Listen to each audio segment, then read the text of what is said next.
Welcome back.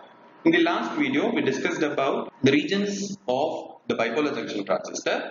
We knew how to draw the circuit symbol of it, and we also understood the unbiased condition of the bipolar junction transistor. We just have a small recap. When a bipolar junction transistor is kept unbiased, there is a formation of two junctions, a emitter base junction and a collector base junction. So these are the two junctions that are going to be formed when a bipolar junction transistor is unbiased. Is the unbiased condition or is the unbiased bipolar junction transistor used in actual practice?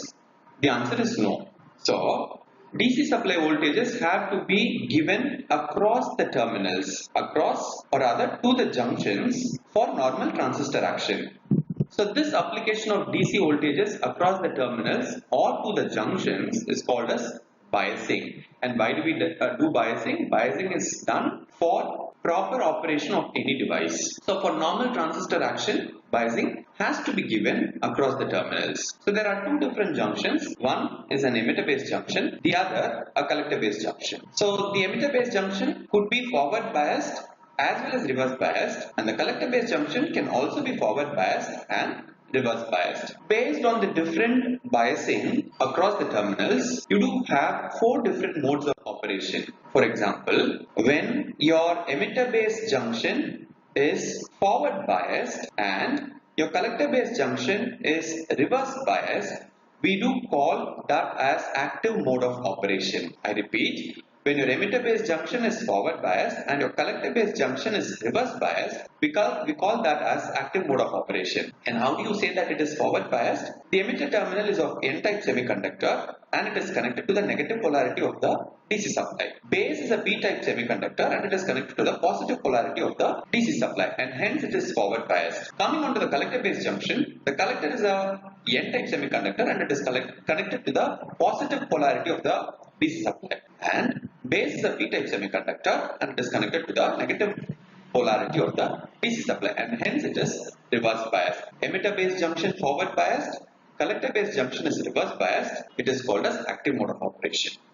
The second mode of operation is called as cutoff mode of operation, where both the emitter base junction and the collector base junction are reverse biased. You could notice the emitter is connected to the positive polarity, base is connected to the negative polarity, collector is connected to the positive polarity, and the base is connected to the negative polarity, and hence both the junctions are reverse biased.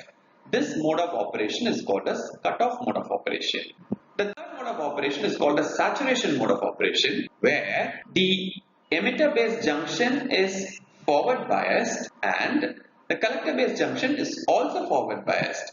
When this sort of biasing is done, you do have a saturation mode of operation. To put it in simple terms, both the junctions are forward biased, saturation mode. When both the junctions are reverse biased, cutoff mode. There is a mode of operation called as reverse active mode of operation, where the emitter base junction is reverse biased and the collector base junction is forward biased. So we call it as reverse active mode of operation. And this is a table that illustrates, or rather it summarizes the different mode of operation. Active, emitter base junction is forward biased and collector base junction is reverse biased. Cutoff, both the junctions are reverse biased. Saturation mode, both the junctions are forward biased. And reverse active mode is used in limited applications where the emitter base junction is reverse biased and the collector base junction is forward biased. In the active mode of operation, the transistor is used as an amplifier when it is in the active mode of operation. The cutoff mode and the saturation mode, they are used to make a transistor behave like a switch. We have already known the applications of the transistor, the prominent being it can be used as an amplifier and it can be used as a switch, right? So these modes of operation help us to make a transistor behave like an amplifier or a switch. This is an illustration to show how a transistor behaves under active, cutoff and saturated mode of operation.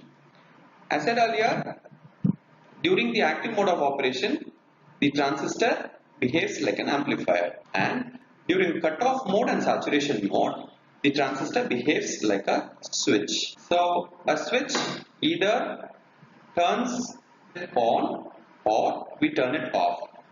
So during cutoff, the transistor behaves like an open circuit. There is not going to be any current flowing through it. And during saturation mode, the transistor behaves like a short circuit where there is going to be a huge current flowing through the transistor. And so the transistor is kept in the on condition. So off and on is the function of a switch, and when a transistor is made to operate in the cutoff mode and saturated mode, obviously the transistor will behave like a switch.